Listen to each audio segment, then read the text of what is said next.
Okay, let's start with the Hakdama of the Ramban to Chumash Shemais before we get to Parshas Truma. The Ramban discusses that while Chumash Bereshis is what he calls the Sefer HaYetzira, which describes the creation of the world, the Avos, planting the seeds, the preparation for the emergence of Klal Yisrael, Chumash Shemais is about Galus and Geula. It starts with going into Galus, and it ends with Geula.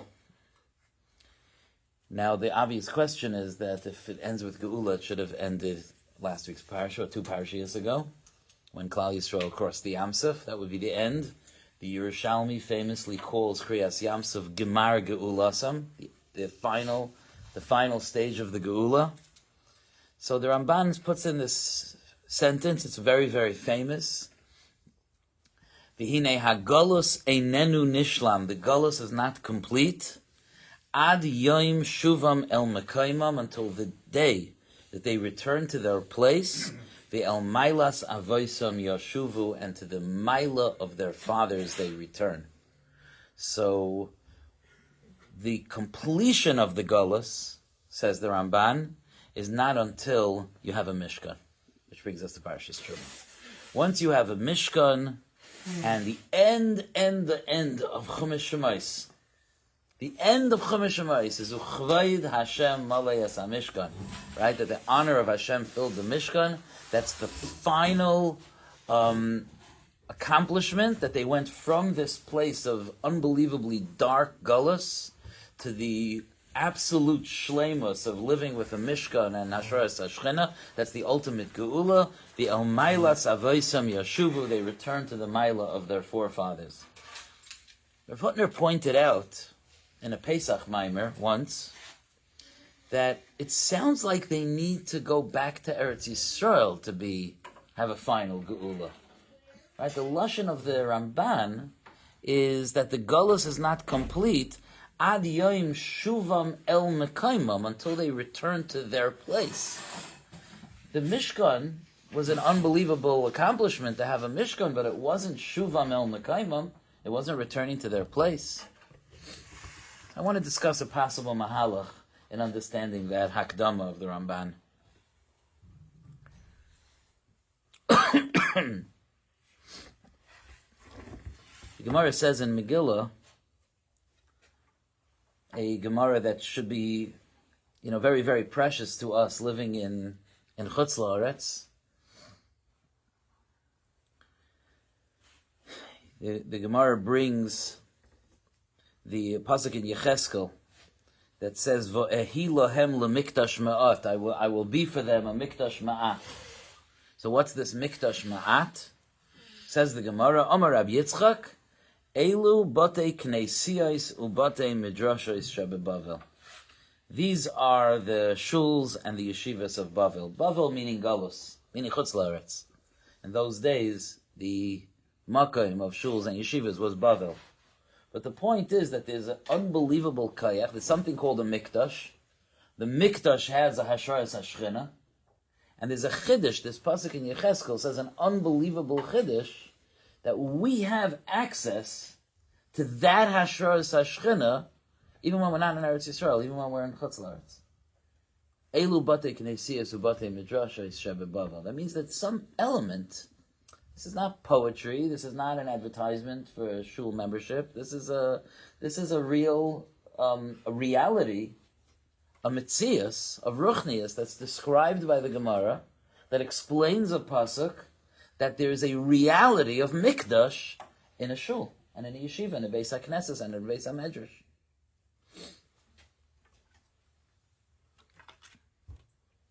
I want to discuss a little bit where that kayach comes from. Where does Klal Yisrael get that kayach, that schus, that we have a Hashra'as HaShechinah even in the Batei Kneisiyos and Batei Midrashos Shebebavel?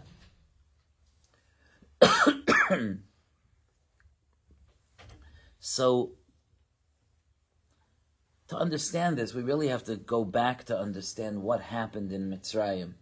we can't fully understand the Geula from Mitzrayim if we don't understand the Tsar of Mitzrayim and the Galus of Mitzrayim. The Rambam in Hilchos Avodah Zarah, I think Perek Aleph Halacha Gimel, says that when they were in Mitzrayim, it was Kim'at Kat, he says. They were like just short of losing their connection to the Avos. I think he says Avram Avinu specifically, of losing their connection to Avram Avinu.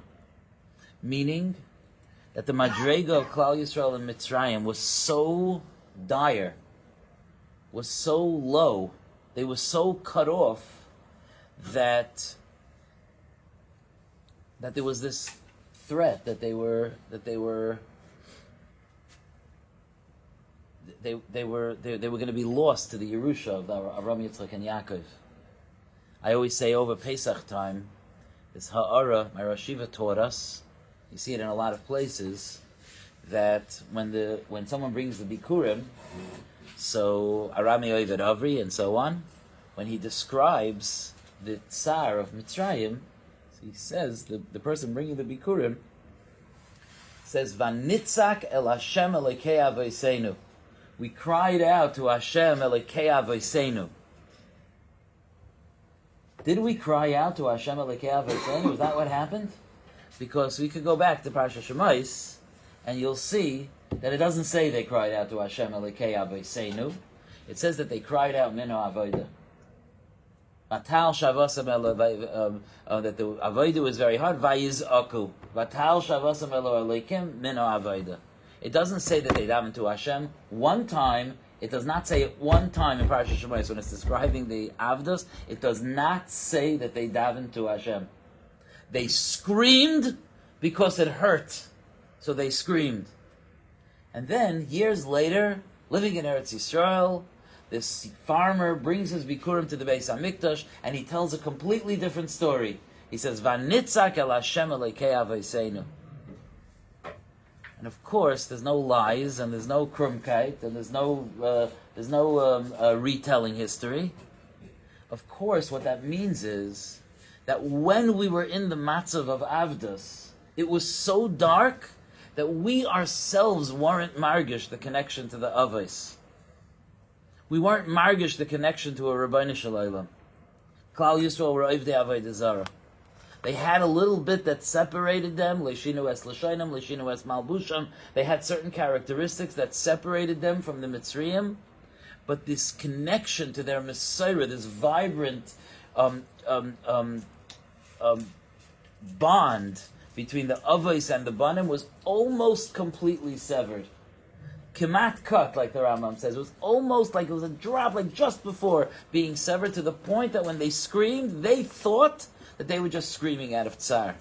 It was only later, after they came out of Mitzrayim, and after they stood by Har Sinai, and after they came to themselves, and they recognized who they are, that they looked back and they recognized we weren't just screaming from the pain.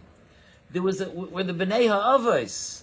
We were crying to HaKadosh Baruch Hu, Vanitzak el Hashem Elekei Avoseinu. We were connected to the Avos. We didn't realize it. It was so dark that we ourselves didn't even realize that we were the Bnei HaAvos. V'leishamu el Moshe mekaitza ruach u'me'avoda kasha. They stood by Har Sinai. They stood by Kriyas Yamsuf, and HaKadosh Baruch Hu wanted the Yam to split. And the Malachim came to HaKadosh Baruch Hu, the Medrash said, and the Malachim said, Halalu Ovdei Avodah Zarah v'Halalu. Like the Malachim couldn't tell them apart. Rabbi Shalom said, I see something that you don't see. I see that they are connected to the Avos still. That they are still the Bnei Avos. They are connected to their Rabbi Shalom. But it was so delicate. You know that the Svarim say that had they Ilu Lahotzi HaKadosh Baruch Hu es Avoseinu miMitzrayim Hare'onu Baneinu V'nei Vanenu Mishubadim Hayinu Lefari b'Mitzrayim. One of the pshatim in that Avadim Hayinu is that had we not come out then, we would have been lost. Because everyone asks, maybe we could have gone out later.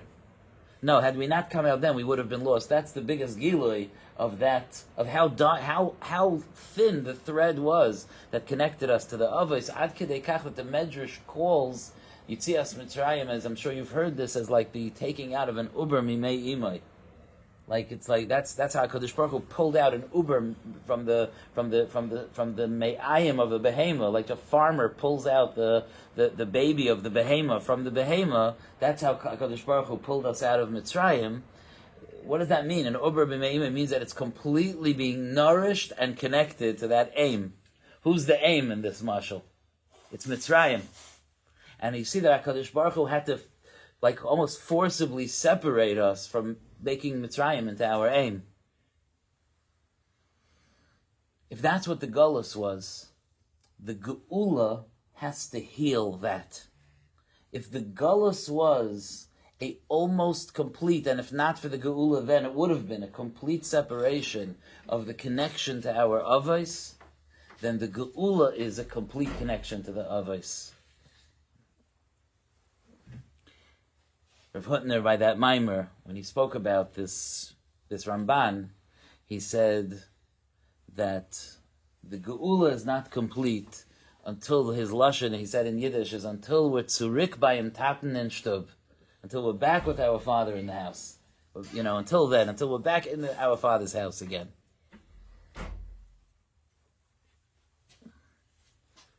The Mailas Avoisam Yoshuvu, to go back to the Mailas Avoisam.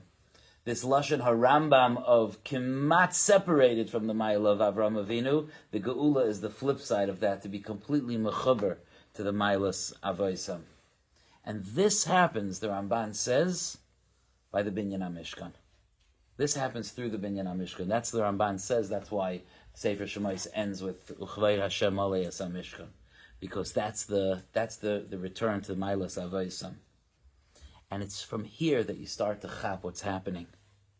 When the Gemara tells us that there's a koyach of Hashra'as HaShechinah in Galus, Elu Bate Knesiyos Ubate Midrashes Shebe Bavel, Rav Hutner said it's not the pshat that it's a small Beis HaMikdash.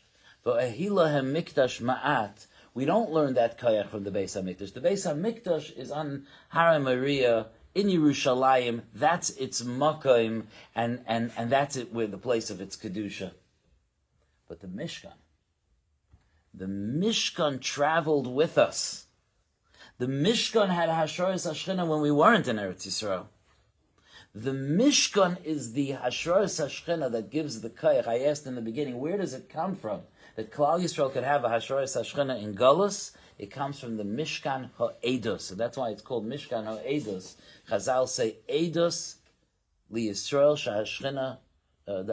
It's Eidos shahashchina shruya bi Yisrael. It's an Eidos that Hashem is with Klal Yisrael. The Mishkan was, we asked that the Ramban says that they would have to go back to Eretz Yisrael. Yeah.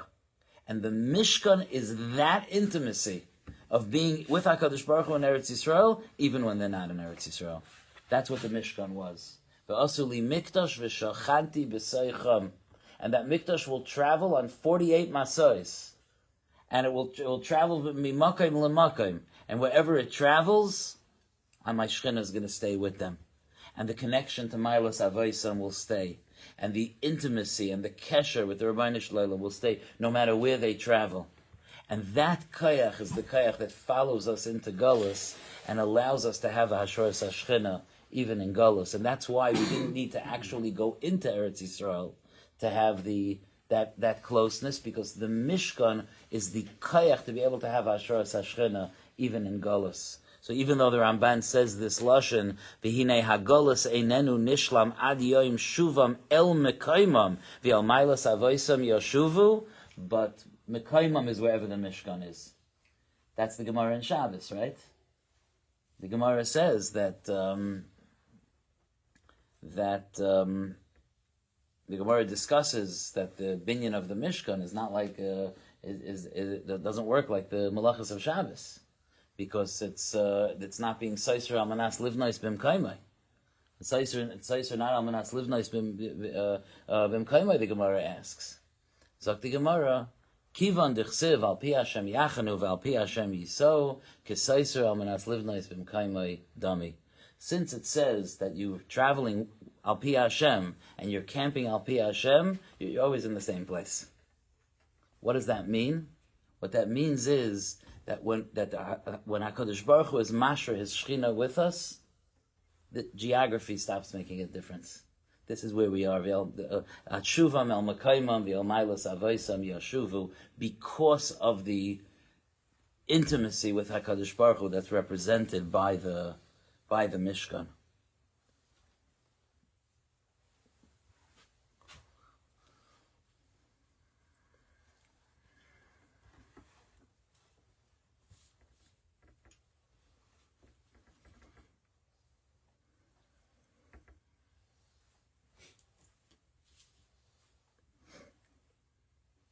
You know, there's a mitzvah of Yishuv Eretz Yisrael.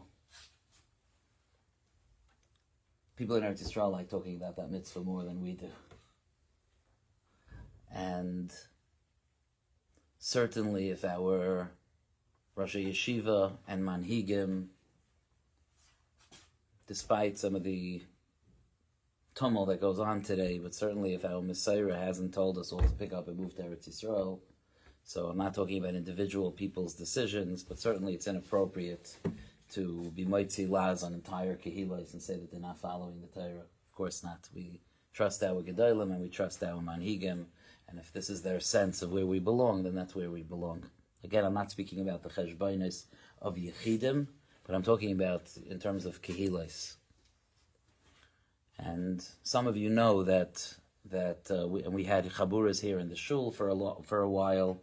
That here in shul we've spent time learning Reb Volba's sefer, that is not well-known sefer. It's well-known here, but it's not well-known sefer that he put out towards the end of his life called HaMitzvos HaShkulos. And HaMitzvos HaShkulos describes 7 mitzvahs that those mitzvahs are described in Chazal as being shakol keneged kol HaMitzvahs. And Reb Volba, a Baal Musar from our generation, designed, going through Shas and Medrash, finding 7 mitzvahs that it says about those 7 mitzvahs that it's shakol keneged kol HaMitzvahs. He designs a mahalach and avodas Hashem of using those 7 mitzvahs as the structure for a person to build their avodas Hashem on. So he has avodah zarah, tzedakah, he has Mila, Shabbos, Torah. I don't know if I'm remembering everyone. You remember? Oh, tzitzis, right. Avodah zarah, tzedakah, tzitzis, Torah, Mila, Shabbos, and Eretz Yisrael. Those are the 7. Torah, Mila, Shabbos, and Eretz Yisrael, we call the 4 kedushas. Torah is the kedushas ha-seichel, Mila is the kedushas ha-guf, Shabbos is kedushas ha-zman, and Eretz Yisrael is kedushas ha-makayim. And you could have chalishas hadas, thinking about the fact that, at least according to the Mashgiach, there's a whole chunk of avodas Hashem that that's just not shaykh to us, because we don't have kedushas ha-makayim. I've often felt like we can still work on that Kedushas HaMakom, because v'ehi lohem mikdash ma'at elu batei knesiyas u'batei midrashos shebe Bavel. We do have a concept of Kedushas HaMakom. We do have a concept of acting a certain way, speaking a certain way, being conscious of the fact that we're in Hashem's home. We're in Hashem's Makom. There are dinim of a Beis HaKnesses. There are dinim, the Gemaras in Megillah, about a shortcut, about how to dress, all the dinim of a Beis HaKnesses and a Beis HaMedrash, how to do construction, when you're allowed to do construction, are you allowed to take down the building before you build another one, what to do with the wood of the Aron Kodesh. We had an Aron Kodesh here that had I forgot what it was, either the doors of it, I don't remember the details, that there were parts of the Aron Kodesh that came down, halacha l'maisa, we had to discuss what we are allowed to and not allowed to do at the doors of the Aron Kodesh. We used to have benches upstairs. I don't know how many of you were around in those days, but you remember those days. We had to figure out what you're allowed to do with them, because there are dinim of a Beis HaKnesses, because the Beis HaKnesses is a mikdash ma'at. It's something to think about. You could go even further than that, because our homes are supposed to be a bayis nema and a place of kedusha. But on the simple level, There is an avodah to be done of appreciating the kedushas hamakom even in Galus, and it's something to think about. It's a part of our avodas Hashem that a makom could have a Hashra'as HaShechinah. I have to act differently here. Ki hamakom asher ata oimed sham ad mas kodeshi. And what's a pella, an unbelievable pella, is that we have one yontif that the lichtigkeit of that yontif shines out even while we're in Galus, even when we weren't in Eretz Yisrael. And that is Purim.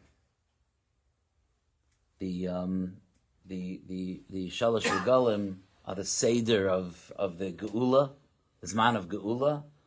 Pesach certainly, Kabbalah Satira certainly, Sukkot certainly, which Sukkot and Pesach are really one event. That Hashra'as HaShechinah. We have Chanukah, which happened in the days of the Bayis Sheni. It had its challenges, but it was in Eretz Yisrael in the days of the Bayis Sheni. The only yontif that we have, that we celebrate a yontif about a nace that happened nowhere near Eretz Yisrael, when Klal Yisrael were in Galus, in Paras Umadai, is the nace of Purim. And that means that there was a Hashra'as HaShechinah in Galus. That means that there was a Laihudim Haisa'ira V'Simcha V'Sasa and Vikar. Klal Yisrael felt the connection to HaKadosh Baruch Hu in Galus. Which Masechta is about Purim? Masechta Megillah. Which Masechta has all the dinim of Batei Knesiyas and Batei Midrashis? Megillah. It's not a coincidence. Because Purim is the yontif of finding HaKadosh Baruch Hu in Galus. Batei Knesiyas and Batei Midrashis are the Makaimos of finding HaKadosh Baruch Hu, in Galus.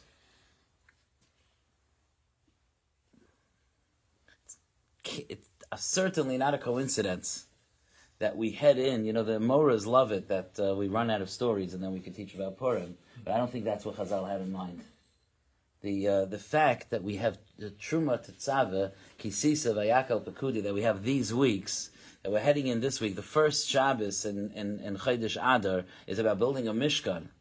The first Shabbos in Chodesh Adar, which is the month of the Yontif that happened while we were in Chutz La'aretz, has the mitzvah to build the building that is the Eidos that there's a Hashra'as HaShechinah in Chutz La'aretz.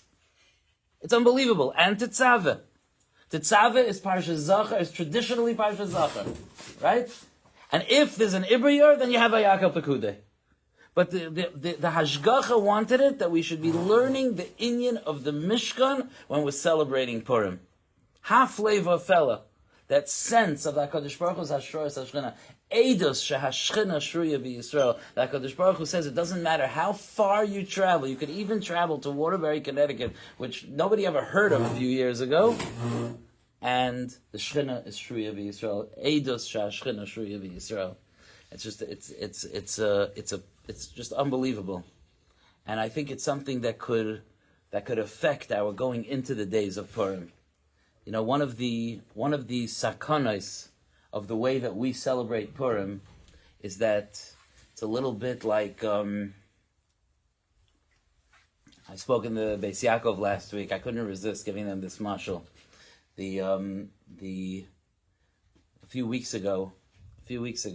A few months ago at this point, my son and I went to Eretz Yisrael for a few days. I went for the yeshiva, and we were walking like behind the kaisel. Like if you turn around from the kaisel, there's ashes there and so on, right? So we were walking like behind that. We were walking to a yeshiva there in the old city, and we stumbled on a couple getting engaged, on a proposal.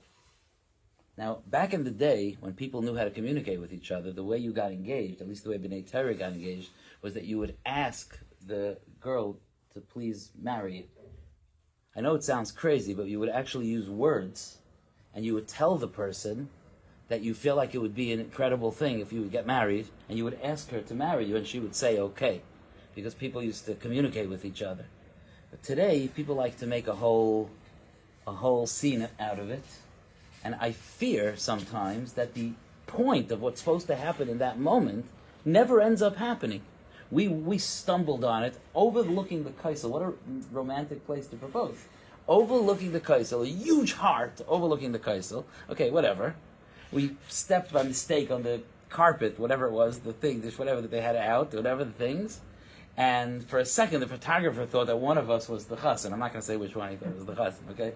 That one of us is the chassan. You know, he was waiting for them to, like, show up. And when he realized that we weren't, he was like, get out of here. And it just brought to my attention that, like, sometimes you could make an event so busy and so loud and so ostentatious that you lose the event. No? You lose the event. You know, you have this even sometimes with chasanas. He goes on this to a little small chasana, simple takana chasana. You sometimes feel the chasana more than when you go to these extravagant chasanas where everyone's just trying to get to the meat carving station. You know, you feel the chasana because this chasana is about a chasana and a kala. You don't lose the wedding in the event. And I fear about Purim that we have so much fun on Purim. And it's so geschmack and in a Torah-dik way. And we're busy with the mitzvahs, and we're tummeling, and the kids, and the running, and the sivas, and the music, and everything, that we sometimes forget to focus on the Yom Tov of Purim. And we forget about that. And it's important to focus on it.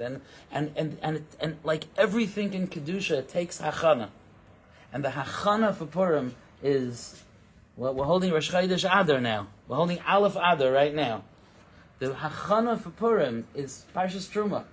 Is Eidos li Yisrael HaShechinah shruya beinayim. Is that HaKadosh Baruch Hu never abandons us. That no matter where we go, and no matter how far we may fall, HaKadosh Baruch Hu doesn't give up on us, and He doesn't let go of us. And even in the far-flung Paras Umadai, there was such a thing as feeling Oira, V'simcha, V'sasain, V'kar. Those aren't light words.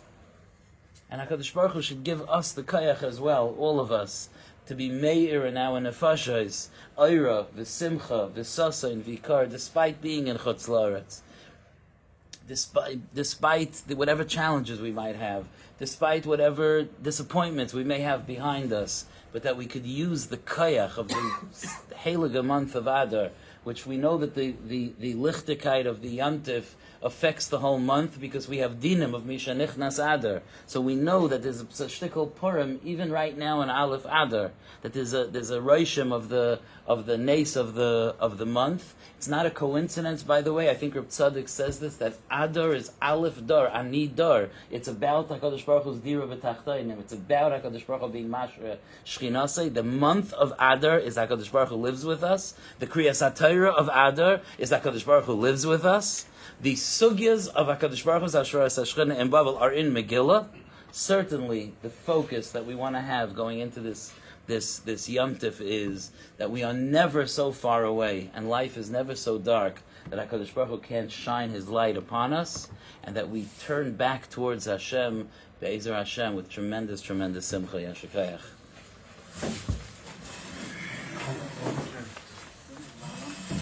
I think it's Aleph Gimel.